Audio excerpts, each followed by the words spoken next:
QQQ가 올랐다고 안심하시면 안됩니다. QLD가 움직였다고 흥분하시면 안됩니다. TQQQ가 튀었다고 계좌가 살아났다고 착각하시면 더 위험합니다. 저번 금요일 시장은 분명히 올랐습니다. 그런데 이상했습니다. 우리가 시장의 왕이라고 부르는 애플과 아마존은 밀렸습니다. 애플은 마이너스 1.52%, 아마존은 마이너스 1.14%로 끝났습니다. 그런데 QQQ는 721.34까지 올라왔고 지수는 초록불로 마감했습니다. 이게 무슨 뜻이냐면요. 시장이 오른 게 아닙니다. 시장 안에서 주인공이 바뀐 겁니다. 그동안 QQQ, QLD, TQQQ를 들고 계신 분들은 대부분 이런 장에 익숙했습니다. 애플이 오르고 엔비디아가 오르고 마이크로소프트가 오르고 아마존이 오르면 QQQ가 오르고 QLD가 더 오르고 TQQQ가 더 세게 튀는 구조였습니다. 그런데 저번 금요일은 반대였습니다. 거인들은 쉬었고 그동안 뒤에 숨어있던 종목들이 한꺼번에 뛰었습니다. 대형주 508개 가운데 401개가 올랐습니다. 106개만 내렸습니다. 오른 종목 비율이 78.9%였습니다. 5종목 중 4종목이 초록불이었던 겁니다. 겉으로 보면 QQQ가 그냥 조금 오른 하루입니다. 그런데 속을 열어보면 완전히 다른 장이었습니다. 이게 진짜 무서운 겁니다. 계좌를 보는 사람은 QQQ가 올랐으니까 괜찮다고 생각합니다. 하지만 시장을 보는 사람은 돈이 어디서 빠져나와 어디로 들어갔는지를 봅니다. 저번 금요일 돈은 거인에게서 빠져나왔습니다. 그리고 소재, 금융, 산업재, 유틸리티, 경기 민감주 쪽으로 퍼졌습니다. 소재 섹터는 26개 종목이 전부 올랐습니다. 금융은 76개 중 72개가 올랐습니다. 유틸리티도 전 종목이 초록불이었습니다. 이건 단순한 상승이 아닙니다. 시장의 폭이 넓어진 겁니다. 소수의 대장이 끌고 가던 장에서 다수의 종목이 같이 살아나는 장으로 성격이 바뀌기 시작한 겁니다. 그럼 여기서 QQQ, QLD, TQQQ 투자자는 뭘 봐야 하냐면요. 폭넓은 상승은 시장 전체에는 좋은 신호일 수 있습니다. 그런데 QQQ 투자자에게는 반드시 좋은 신호가 아닐 수 있습니다. 왜냐하면 QQQ는 결국 거인들의 무게가 큰 지수이기 때문입니다. 애플, 마이크로소프트, 엔비디아, 아마존 이런 초대형 기술주가 QQQ의 중심에 있습니다. 그러니까 저번 금요일처럼 거인이 쉬고 나머지가 뛰는 날에는 시장 전체는 뜨거운데 정작 QQQ는 그 열기를 다 못 받습니다. QLD는 그 답답함을 2배로 느끼고 TQQQ는 그 답답함을 3배로 느낄 수 있습니다. 이게 오늘의 핵심입니다. 시장이 좋다와 내 계좌가 좋다는 같은 말이 아닙니다. 남들은 오른다고 웃는데 나는 QQQ, QLD, TQQQ 들고 왜 생각보다 약하지? 이런 느낌이 드는 장이 올 수 있습니다. 그때 멘탈이 흔들리면 안 됩니다. 그때 해야 할 일은 남의 종목 따라가는 게 아니라 내 지수가 지금 어떤 장에서 힘을 받는지 어떤 장에서 힘이 빠지는지 확인하는 겁니다. 저번 금요일 장의 주인공은 빅테크가 아니었습니다. 저번 금요일의 주인공은 로테이션이었습니다. 비싸진 거인에서 돈이 빠지고 그 돈이 시장 구석구석으로 퍼졌습니다. 그리고 그 돈의 이동 뒤에는 2가지 큰 배경이 있었습니다. 첫 번째는 스페이스X 상장이었습니다. 스페이스X는 공모가 $135에서 출발했고 장중 176.52달러까지 올라갔다가 마감은 160.95달러였습니다. 공모가 대비로 보면 분명히 성공한 상장이었습니다. 그런데 장중 고점만 보고 따라 들어간 사람은 이야기가 달라집니다. 남들이 환호할 때 들어간 사람은 첫날부터 고점에 물릴 수 있었습니다. 이게 시장입니다. 좋은 회사와 좋은 매수 자리는 다릅니다. 대단한 상장과 안전한 추격 매수는 다릅니다. 스페이스X가 엄청난 돈을 빨아들인 날, 그 돈은 하늘에서 떨어진 돈이 아닙니다. 누군가 새 주식을 사려면 누군가는 기존 주식을 팔아야 합니다. 그럼 무엇을 팔까요? 가장 많이 올랐고 가장 많이 들고 있고 팔아도 유동성이 충분한 종목을 팝니다. 애플, 아마존, 마이크로소프트 같은 거인들이 그 후보가 됩니다. 그래서 저번 금요일장은 이렇게 보셔야 합니다. 스페이스X라는 거대한 블랙홀이 시장의 현금을 빨아들였고 그 과정에서 일부 자금은 초대형 기술주에서 빠져나왔고 동시에 다른 자금은 경기 민감주와 소외업종으로 퍼졌습니다. 그 결과 QQQ는 올랐지만 시장 전체의 열기만큼 강하지는 않았습니다. QLD와 TQQQ도 마찬가지입니다. 그래서 오늘 절대 하면 안 되는 행동이 있습니다. QQQ가 720일까지 왔다고 TQQQ가 저번주에 꽤 올랐다고 이제 다시 무조건 돌파장이라고 단정하는 겁니다. 저번주 QQQ는 693까지 밀렸다가 720대까지 회복했습니다. TQQQ도 강하게 반등했습니다. 그런데 이 반등은 단순히 힘이 세서 올라온 게 아닙니다. 유가가 빠졌고 물가 공포가 식었고 평화합의 기대가 커졌고 공포지표가 내려갔고 시장 폭이 넓어졌고 거대한 상장 이벤트가 돈의 흐름을 흔들었습니다. 즉 여러 힘이 동시에 맞물려 올라온 겁니다. 이럴 때 가장 위험한 사람은 단순하게 해석하는 사람입니다. 올랐네 사야겠다. 내렸네 팔아야겠다. TQQQ 튀었네 몰빵해야겠다. 이렇게 움직이는 사람은 시장이 아니라 본능에 투자하는 겁니다. 그리고 본능은 레버리지 계좌에서 가장 비싼 수업료를 냅니다. 두 번째 배경은 유가였습니다. 생산자 물가 지표는 전년 대비 6.5%로 나왔습니다. 숫자만 보면 무섭습니다. 물가가 다시 뜨거워진 것처럼 보입니다. 보통 이런 숫자가 나오면 시장은 긴장합니다. 연준이 금리를 더 오래 높게 가져갈 수 있다는 걱정이 커지기 때문입니다. 그런데 저번 금요일 시장은 던지지 않았습니다. 왜냐하면 시장은 숫자의 겉이 아니라 안쪽을 봤기 때문입니다. 이번 물가 상승의 대부분은 에너지에서 나왔습니다. 기름값이 만든 물가였습니다. 그리고 그 기름값은 그때 이미 빠지고 있었습니다. 호르무즈 해협을 둘러싼 전쟁 프리미엄이 평화, 합의 기대와 함께 빠지면서 WTI와 브렌트유가 큰 폭으로 밀렸습니다. 시장이 본 건 이겁니다. 지금 나온 물가 숫자는 과거의 기름값이고 지금 빠지는 유가는 다음 물가를 끌어내릴 수 있다. 이게 저번 금요일 시장을 살린 핵심입니다. 현재 숫자는 무서웠지만 방향은 안도였습니다. 여기서 QQQQLD TQQQ 투자자는 한 가지를 배워야 합니다. 시장은 현재 숫자만 보지 않습니다. 시장은 다음 숫자를 먼저 삽니다. 그래서 뉴스 제목만 보고 매수하면 늦습니다. 물가가 높다. 그러면 공포. 유가가 빠진다. 그러면 안도. 이렇게 단순하게 보면 계좌가 계속 흔들립니다. 진짜 중요한 건 시장이 어떤 숫자를 과거로 보고 어떤 숫자를 미래로 보는지입니다. 저번 금요일 시장은 높은 물가를 과거로 봤고 빠지는 유가를 미래로 봤습니다. 그래서 공포가 줄었습니다. 변동성 지수도 내려왔습니다.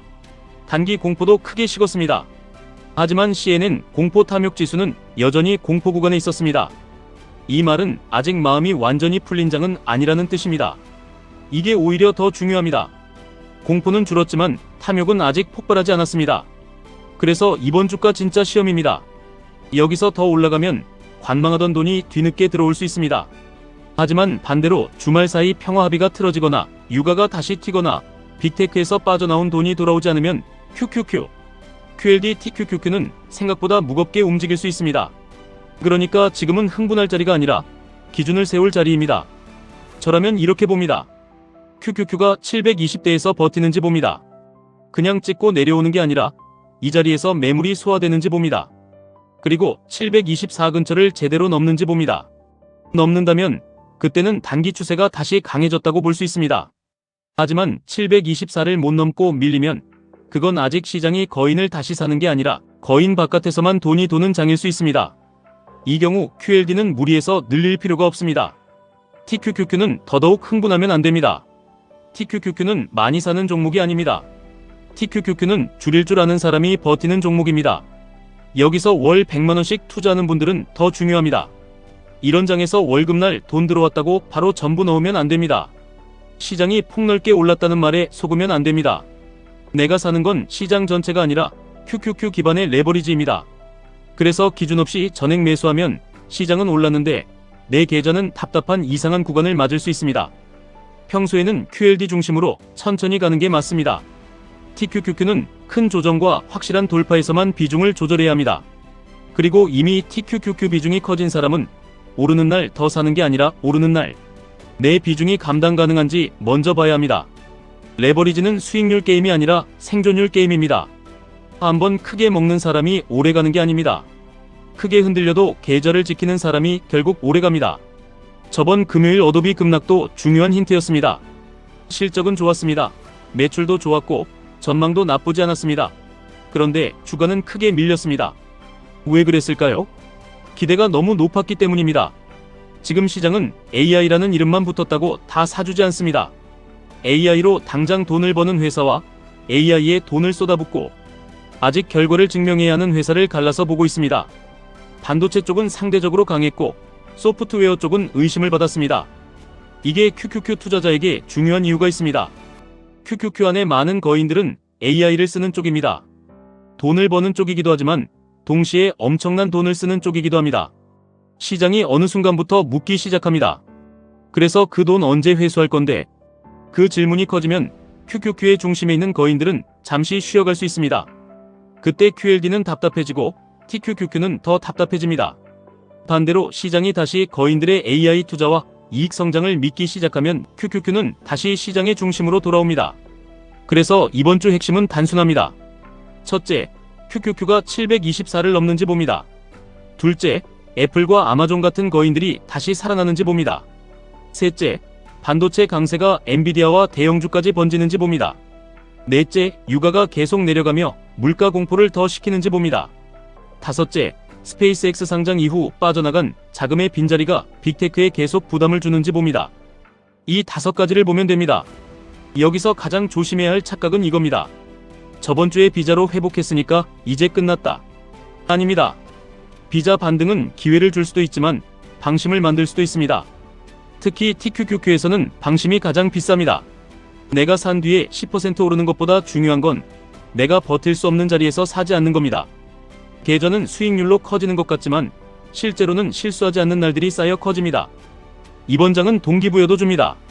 왜냐하면 시장이 무너진 게 아니라 시장에 돈이 움직이고 있다는 신호이기 때문입니다.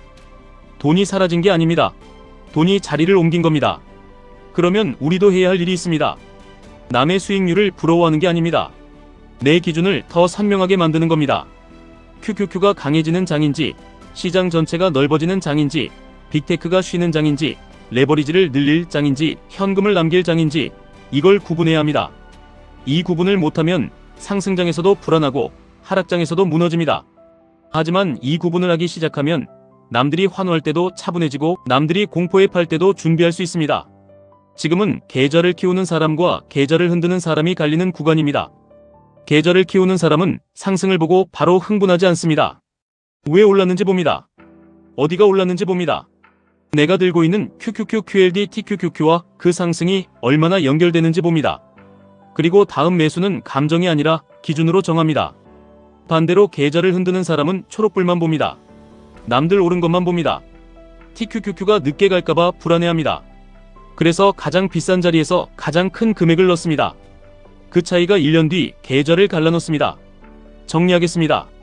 저번 금요일 시장은 겉으로는 상승이었지만 속으로는 주도권 이동이었습니다. 거인들은 쉬었고 시장의 폭은 넓어졌습니다. 유가는 빠졌고 물가 공포는 식었습니다. 스페이스X 상장은 돈의 흐름을 흔들었고 AI 종목 안에서도 돈을 버는 쪽과 돈을 쓰는 쪽이 갈렸습니다. 그리고 그 한복판에서 QQQ, QLD, TQQQ 투자자는 가장 차분해야 합니다. 지금 필요한 건 예언이 아닙니다. 기준입니다. QQQ 724를 넘는지 720대를 지키는지 거인들이 다시 돌아오는지 유가가 계속 안정되는지 시장의 폭넓은 상승이 하루짜리인지 계속되는 흐름인지 이걸 보시면 됩니다. TQQQ는 흥분으로 사는 게 아닙니다. QLD는 조급함으로 늘리는 게 아닙니다. QQQ는 믿음으로만 버티는 게 아닙니다. 기준이 있어야 버팁니다. 그리고 기준이 있는 사람만 큰 장이 왔을 때 제대로 먹습니다. 이번 주 초에 할 일은 간단합니다. 계좌를 보면서 후회하지 마시고 비중을 보면서 준비하십시오. 내가 이번 주에 흔들릴 사람인지 이번 주에 기회를 잡을 사람인지 이미 지금 비중표에 답이 나와 있습니다. 시장은 매일 우리를 시험합니다. 하지만 준비된 사람에게 하락은 공포가 아니라 가격표가 되고 상승은 흥분이 아니라 확인이 됩니다. 이번 주 QQQ가 다시 거인의 힘을 되찾는지 보겠습니다. QLD는 그 힘이 확인될 때 차분히 따라가면 됩니다. TQQQ는 그 힘이 진짜일 때만 무겁게 쓰면 됩니다. 계좌를 바꾸는 건 운이 아닙니다. 한 번의 몰빵도 아닙니다. 시장을 읽고 기준을 지키고 감정을 이기는 반복입니다. 지금까지 1분 투자 하이젠버그였습니다.